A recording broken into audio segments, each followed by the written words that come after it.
To set up Do Not Disturb mode on Honor 600 Pro, first of all, we'll need to open settings on our device. Next step is to navigate to the sound and haptics, and then we'll be able to find Do Not Disturb mode right here. Now you'll be able to always turn it on and off using this switch on the top, and then we can adjust rest of the settings. There's a schedule right here. That means you can set up specific time and specific days where your Do Not Disturb mode will toggle on automatically. You can change any of the schedules that you can see right here, like a bedtime, driving, or just a custom one, or add additional options using the add button.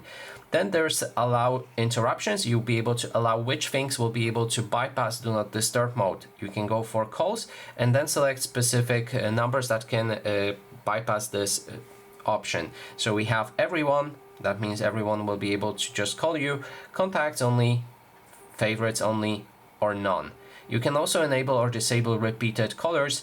If somebody tries to call you 2 times in a span of 15 minutes, then this call will go through normally. Then there's messages, the same thing. You can manage which people will be able to reach you. Sadly, there's no options for apps that can use this, so that is everything. Thanks so much for watching, and if you like this video, please consider subscribing.